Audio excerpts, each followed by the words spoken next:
Urgente, número de senadores favoráveis ao impeachment de Moraes cresce. É isso mesmo. O senador Flávio Bolsonaro afirmou no último sábado que o impeachment de ministros do Supremo Tribunal Federal é um instrumento previsto na Constituição e que, no caso do ministro Alexandre de Moraes, seria o remédio adequado. A declaração foi feita antes da sessão de eleição para a presidência do Senado. O senador rebateu críticas sobre a possibilidade de um pedido de impeachment de Moraes, classificando como uma falsa narrativa a ideia de que discutir o afastamento de um ministro do STF seria um ato antidemocrático. Flávio Bolsonaro também alegou que há já 40 senadores favoráveis ao impeachment de Moraes e fez duras críticas ao magistrado. Para que um processo de impeachment contra um ministro do STF seja aberto, são necessários os votos favoráveis de 2/3 do Senado, ou seja, 54 senadores. Mas para que o impeachment seja colocado em votação, são necessários 41,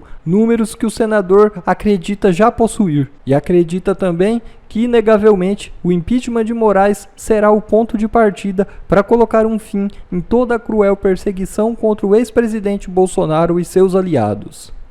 Ele fala em debate e admite levar em frente a discussão de anistia aos alvos do 8 de janeiro. É isso mesmo. O presidente do Senado, Davi Alcolumbre, afirmou em entrevista à Globo News que a casa não pode travar o debate sobre a anistia aos envolvidos do 8 de janeiro. Alcolumbre, que chega ao comando da Casa Alta pela segunda vez, não entrou no mérito de propostas sobre o assunto, mas disse que a oposição tem todo o direito de discutir o tema. Ele falou que firmou um diálogo com o ex-presidente Jair Bolsonaro do PL. Ele disse: "Na minha conversa com Bolsonaro tratamos de liberdade partidária. Nunca houve imposição de uma agenda, nem do PL nem do PT. O que houve é o desejo de parte do Senado e da Câmara de debater a anistia, e nós não podemos nos furtar de debater qualquer assunto. Discutir o assunto não quer dizer que esteja apoiando o tema. Quero pedir a compreensão dos atores políticos para que não contaminemos o debate." Fecha aspas. O líder do governo no Senado, Randolfo Rodrigues, comemorou a vitória do Davi Alcolumbre. Para ele, o senador eleito representa um círculo histórico de renovação da política e está comprometido, seja lá o que isso quer dizer, com a agenda de Constituição Nacional. E em entrevista à Globo News, o Alcolumbre elogiou o ministro da Fazenda, Fernando Haddad. A excelente relação com o ministro Haddad é até uma oportunidade, sem ser advogado do ministro Haddad, mas de perceber que ele está dando o máximo de si para tentar ajudar na agenda econômica do Brasil. Infelizmente, a gente tem disputas partidárias e políticas que acabam entrando em outra esfera e acabam tentando desconstruir a figura de um homem público que está dando o máximo de si. Eu reconheço e respeito o ministro Haddad como um grande quadro do governo brasileiro, tenho uma relação extraordinária de relacionamento pessoal e já me coloquei à disposição antes da eleição, caso viesse vencer a eleição, para caminhar lado a lado com o ministro Haddad. Nessa mesma entrevista, Alcolumbre revelou que a pauta da anistia aos presos políticos do 8 de janeiro não deve avançar. E aqui só falava assim, anistia sem anistia, anistia sem anistia. Pessoalmente, eu acredito que isso não é uma pauta das ruas. Eu desafio qualquer um a tomar média em 10 botequins, se algum popular vai falar disso. O popular, como o senhor disse, está querendo falar de inflação de alimentos, segurança, que é um tema também que inexistiu nessa campanha, transporte, enfim, trabalho. A minha pergunta, o senhor vê a anistia como uma pauta das ruas ou uma pauta da polarização? Otávio, eu concordo integralmente com o que você falou. E eu falo isso todo dia e toda hora e todo instante, que nós temos que nos dedicarmos à agenda que possa promover, vou repetir novamente, a pacificação do Brasil. Esse assunto não vai pacificar o Brasil. Pode existir, ela vai existir, nós não vamos tirar o direito dela existir. Mas ela não é a prioridade do Brasil nem do parlamento brasileiro. Em seu discurso, o senador Eduardo Girão alertou para o perigo que a presidência de Alcolumbre pode representar. Nós vimos o discurso agora que me antecedeu falando de rede social, de like, já sinalizando controle da mídia, que é o sonho de consumo dos poderosos de plantão para controlar, para calar o brasileiro. O PL da censura passou sob a presidência do candidato do continuismo. A gente precisa lembrar disso. Um espectro político da direita, dos conservadores desse país, não se sentem representados pelo que acabou de ouvir aqui da outra tribuna do candidato do continuismo. Aqui não é clube privado que um passa o bastão para o outro, faz acordões, vai tu para aquela comissão. Isso não deveria ser correto. Costa, vamos lá, começo por você. O Eduardo Girão citou aí o continuismo, né? O Davi Alcolumbre já foi presidente do Senado, aí veio Rodrigo Pacheco, ficou por 4 anos ali, foi 2 anos, foi reeleito, mais 2 anos, e agora volta. E aí o Randolfo Rodrigues, vocês lembram, eu falei aqui que ele disse que o Alcolumbre é um círculo histórico de renovação da política. Então, algo inacreditável, né? Bom, não temos uma boa perspectiva, mais uma vez, Consta, e essa história de acordo feito é acordo cumprido. Que tipo de acordo o Alcolumbre pode ter feito com a oposição e com o governo? E como cumprir se cada um está de um lado? Essa é a pergunta de $1 milhão. Eu vou chegar lá na questão do acordo, né? Para o lado que pode interessar a direita. Mas antes de mais nada, Lacombe, vamos começar pelo óbvio. E acho que a nossa querida amiga Ana, aqui no X dela, resumiu melhor que todo mundo, né? Isso é puro suco de Brasil. Eu escrevi o meu bordão, já que há anos e anos eu repito, né? O Brasil cansa. E qualquer pessoa minimamente sensata, decente, patriota, não pode estar feliz quando alguém como Alcolumbre volta ao comando do Senado, né? Sai Rodrigo Pacheco e entra Rodrigo Pacheco, piorado talvez, né? E ele já foi o presidente e a gente sabe o que ele fez no verão passado, então ninguém pode ter uma expectativa de algo bom à frente. Isso força uma reflexão geral sobre o Brasil, sobre a política brasileira, sobre o peso que os estados do Norte e Nordeste têm na federação, né, em termos principalmente de Senado. Quer dizer, São Paulo, com o tamanho, a importância que tem, o PIB, tudo isso, vai lá e coloca o mesmo número que Amapá, né, de onde vem o senador em questão. Então, tudo isso é um problema sério para o Brasil, tem que ser dito, e eu estou na turma que acha que a gente pode sentir saudade de Rodrigo Pacheco, o que, cá entre nós, é assustador pensar. Eu tenho uma outra regra de bolso, Lacombe, também, que nunca falha, até hoje nunca falhou. Quando a turma do PT está festejando algo, eu estou chorando. Quando eles estão chorando, eu estou feliz da vida, soltando fogos de artifício. Eu nem sei o que é, mas eu estou fazendo isso. Depois eu vou entender. Então, eu não posso festejar algo ao lado de senador Randolfo Rodrigues, saltitando e companhia. Aí vem essa questão toda que cansa muito, e aqui a gente está num programa sério para falar sério, com gente séria, né? Que é essa coisa de treta em rede social e tudo, intergalácticos versus a direita caçabista, o pragmatismo, até onde deveria ir o pragmatismo e tudo mais. Claro que tem alguma relevância até filosófica a gente discutir isso, e eu não vou me eximir aqui. Comissões, vice-presidência de comissão e tudo, podem ter seu valor. Qualquer pessoa tem que perguntar qual o custo, porque é um trade-off. E aí a gente vai chegando aos pouquinhos na questão do acordo. Porque no limite do pragmatismo, com esse argumento de que ele já estava vitorioso, o Lula está vitorioso. Seja ou não uma eleição limpa, ele é o presidente. Então, por essa lógica caçabista, digamos assim, vamos logo pleitear um ministério no governo Lula, aderir e tentar melhorar. Ou você prefere deixar na mão da Marina Silva ou do Fernando Haddad o ministério? O que é melhor para o Brasil? Então, percebam que esse é um argumento meio cafajeste, como dizia Olavo de Carvalho, porque o pragmatismo pode justificar tudo. E normalmente muita gente puxa da cartola quando quer justificar besteira, né? Eu não estou dizendo com isso que eu condeno a posteriori e sem saber a íntegra dos acordos firmados com uma figura como Bartoré, que não faz nenhum sentido o argumento de que, olha, já estava favas contadas, já era ele o senador eleito. Bom, se fosse verdade que não interessava nada o apoio do partido maior de oposição, que é o PL e tudo, por que que o Alcolumbre daria qualquer coisa em troca? Então, isso é uma questão de coerência também lógica.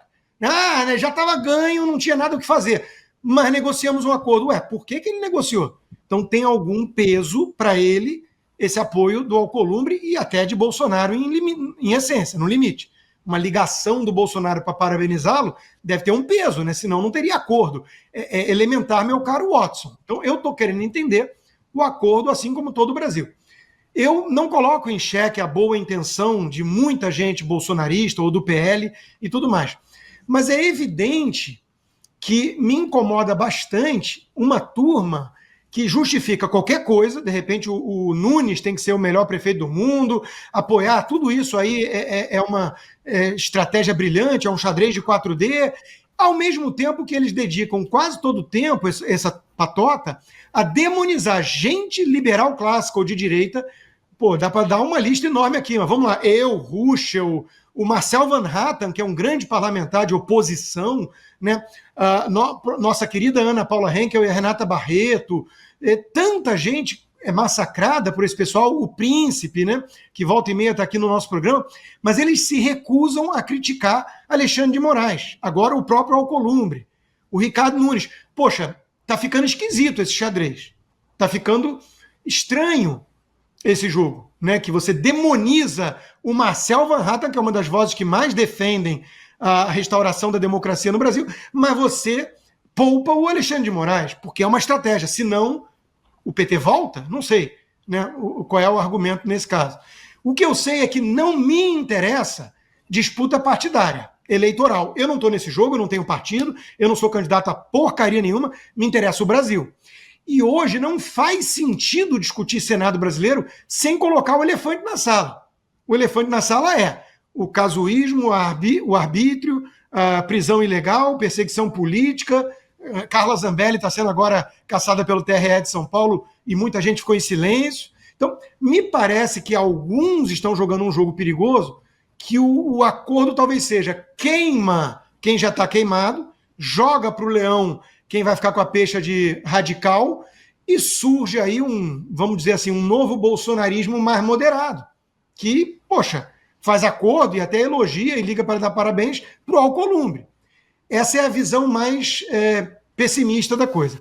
Tem uma visão mais otimista que tem que ocupar espaço, o Brasil é isso mesmo, os donos do poder ganharam, não dá para peitar essa turma e vamos ter que saber jogar de acordo com as regras do jogo que foram criadas por eles.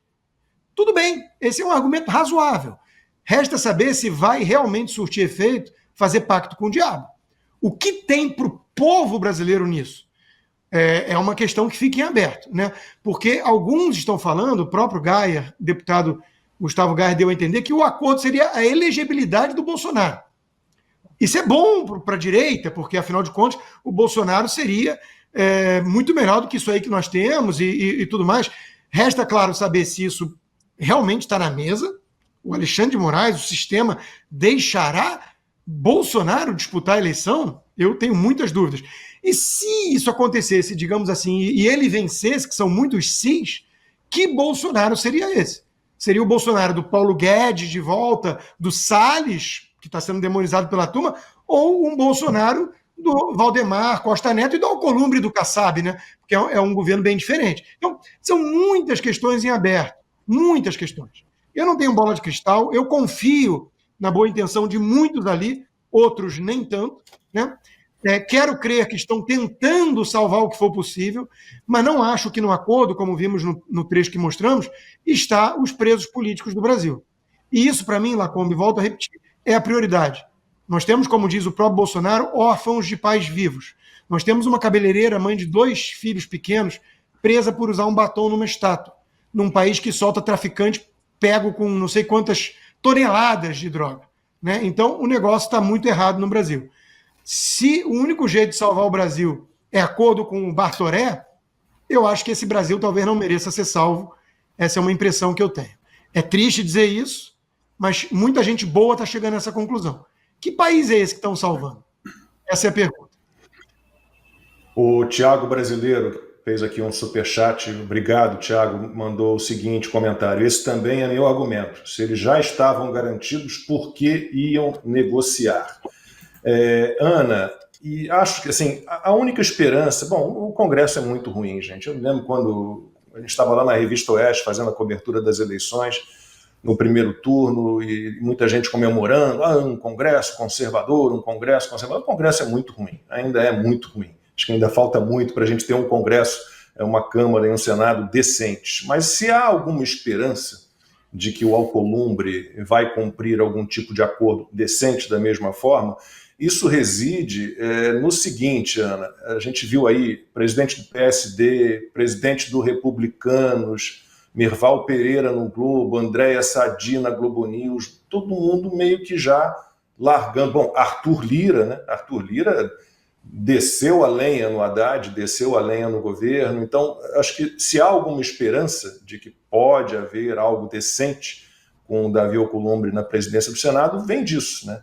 De resolverem, bom, chega deste governo. Aí, quem sabe, mas, como disse Constantino, mistério, Ana. Vamos lá, Lacombe. Bom, antes do meu comentário, eu realmente não acompanho esses bate-cabeças aí de rede social, mas eu vou aqui fazer uma defesa pública de uma pessoa que não precisa de mim para defender o nome dela, que é a Renata Barreto.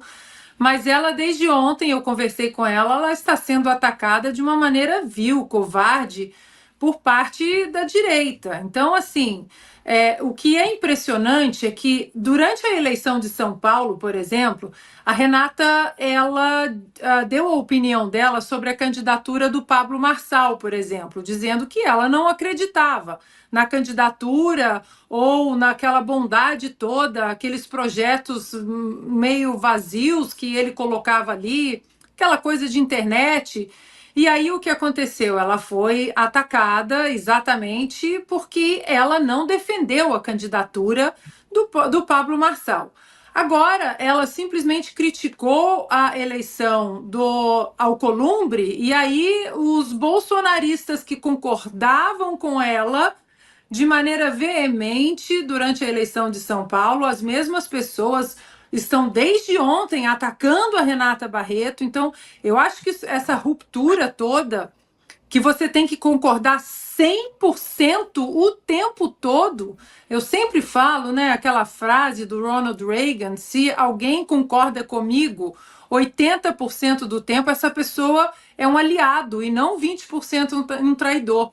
Então, eu acho que esse ataque orquestrado em cima da Renata, acho uma grande bobagem, acho pura imaturidade. A gente pode discutir as coisas em prol de uma direita que é muito jovem no Brasil, é uma direita bebê ainda. A gente ainda bate cabeça, o que é o melhor, o que não é melhor. É melhor peitar o sistema? E não deu certo. É melhor, então, jogar com o sistema de dentro para fora? Vamos tentar, então. Dito isso, Lacombe, a única coisa, algumas coisas que eu não entendo em relação, e quando eu tuitei ontem que o Alcolumbre sentado na cadeira de presidente do Senado é o mais puro suco de Brasil, eu entro nesse mérito de, meu Deus, tivemos que construir acordos, comissões aqui e ali, porque era o único nome para colocar, para não tirar a direita do jogo. O meu questionamento nesse caso, e aí eu volto para a última eleição, quando o senador Rogério Marinho teve votos significativos, não me lembro quantos, talvez Consta pode dar uma olhada aí na internet para mim, 34, enfim, não me lembro, 30, não me lembro, mas foi um número significativo, e mesmo naquela derrota, o que foi dito? Foi uma derrota significativa, foi a pavimentação de um caminho para candidatos comprometidos de maneira real com as pautas da direita. E aí, o que é difícil para eu entender é como saímos de uma derrota boa, significativa dentro do possível, olhando a longo prazo o crescimento da direita ali dentro do Senado, como que a gente sai daquilo e volta 20 mil casas para o Alcolumbre, que nós sabemos que a única coisa que Alcolumbre se preocupa ali dentro é com o Alcolumbre. O Alcolumbre sentou na indicação do presidente Bolsonaro do André Mendonça para o Supremo Tribunal Federal durante meses e deu de ombros. Eu não estou nem aí para vocês, para a Constituição, eu vou fazer o que eu quero. Em relação a esses acordos que ele disse, né, aí no discurso dele, lá atrás, se voltarmos, também tivemos um tal acordo, né, com uma carta redigida do ex-presidente Michel Temer, um acordo com Alexandre de Moraes, com o presidente Bolsonaro. Todos nós celebramos a pacificação, o acordo. E o que aconteceu? O tal acordo foi rasgado, foi jogado no lixo. Nós que ficamos animados, quem sabe vem uma pacificação por aí. Os pragmáticos disseram, eu não acredito, e os pragmáticos estavam certos, então agora nós estamos trazendo o mesmo pragmatismo daqueles pragmáticos. Eu, no momento, vou acreditar no que os meus olhos já viram até aqui. Eu não tenho como acreditar num Alcolumbre que nasceu de novo. Se chegar ali na frente, ele beneficiar de maneira constitucional, correta, o Congresso, não tem problema mudar de ideia. Agora, o que os meus olhos viram até aqui, é difícil ter alguma esperança, Lacombe, é desanimador. Então, infelizmente, hoje, no dia 2 de fevereiro, eu digo que foi ruim com Pacheco e pode ser muito pior com Alcolumbre. Bom, pessoal, esse foi mais um vídeo. Eu espero que vocês tenham gostado. Se vocês gostaram, deixa o like aqui para fortalecer nosso canal. Logo eu volto trazendo mais informações da política para vocês. Um forte abraço, fiquem todos com Deus e até a próxima.